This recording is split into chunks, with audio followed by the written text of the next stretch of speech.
Assalamualaikum warahmatullahi wabarakatuh. Perkenalkan, nama saya Ilham Ayu Putri Pratiwi. Saya berasal dari program studi S3 Teknik Mesin, Fakultas Teknik Universitas Gadjah Mada. Pada kesempatan kali ini, izinkan saya untuk memaparkan mengenai penelitian saya yang berjudul Pirolisis pada limbah kemasan aseptik menggunakan microwave oven untuk menghasilkan bahan bakar gas alternatif.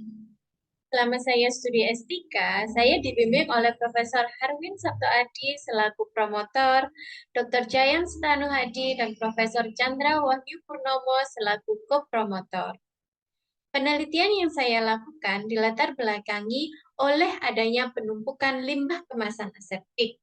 Kemasan aseptik sendiri itu merupakan kemasan atau kotak minuman seperti jus, susu, teh, yogurt, ataupun yang lain sebagainya.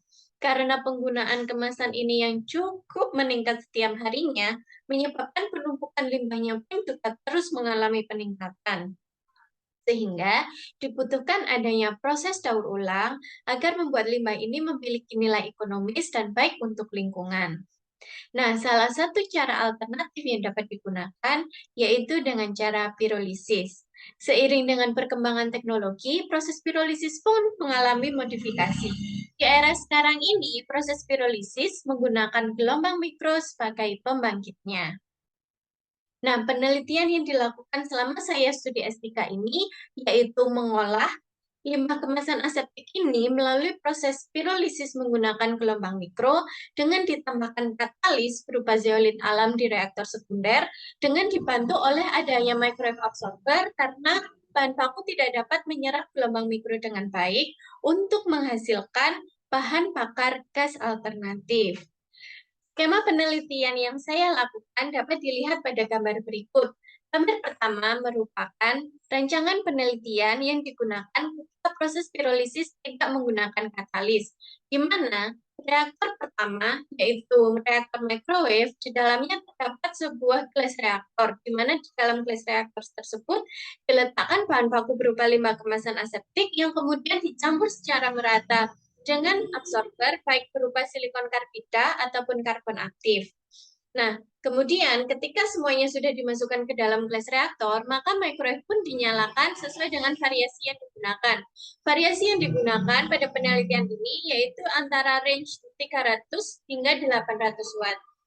Ketika bahan baku mengalami kenaikan temperatur, maka volatimeter pun akan terbentuk sehingga volatimeter pergi menuju kondenser, di mana di kondenser ini volatimeter dikondensasi sehingga menghasilkan produk pirolisis.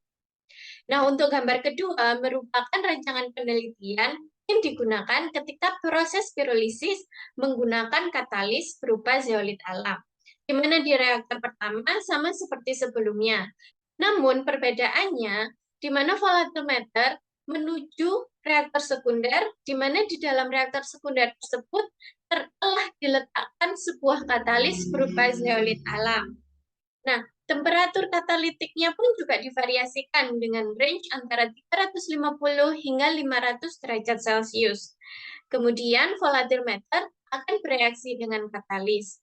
Setelah volatimeter bereaksi dengan katalis, maka gas yang sudah bereaksi tersebut menuju ke kondenser dan kemudian dikondensasikan menjadi produk hasil pirolisis.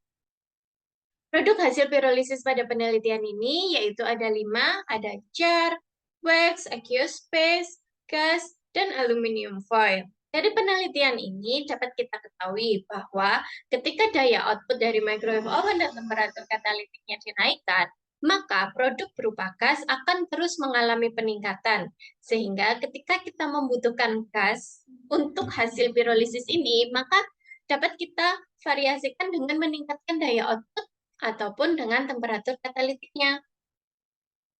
Selain itu, dari sini kita juga tahu bahwa dengan meningkatkan daya output dan temperatur katalitik, maka produk wax akan mengalami penurunan. Selain itu, produk jar pun juga akan mengalami penurunan.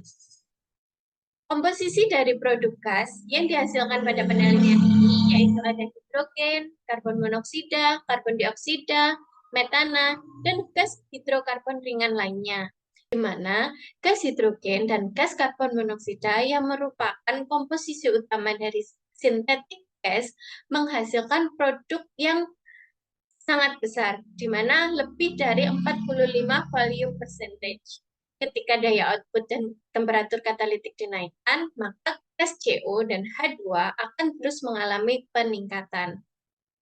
Dari penelitian ini juga kita ketahui bahwa nilai kalori yang dihasilkan dari produk gas pirolisis berkisar antara 20,82 hingga 23,57 megajoule per meter kubik dengan total energi sebesar 34,85 hingga 176,8 kilojoule pada penggunaan karbon aktif sebagai absorber.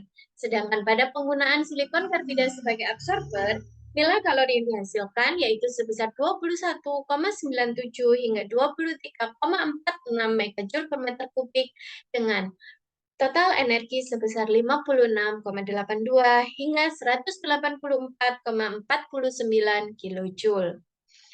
Nah, dari penelitian ini dapat kita ketahui bahwa proses pirolisis gelombang mikro sangat berpotensi untuk mengkonversi limbah kemasan aseptik ataupun limbah-limbah yang lain untuk dijadikan sebagai bahan bakar. Nah, proses ini merupakan salah satu alternatif untuk memecahkan masalah dari penumpukan limbah-limbah yang ada di lingkungan kita.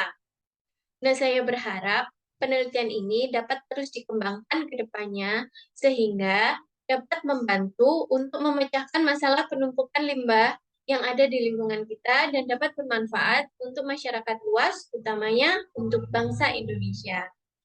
Demikian pemaparan dari saya. Terima kasih atas perhatiannya. Wassalamualaikum warahmatullahi wabarakatuh.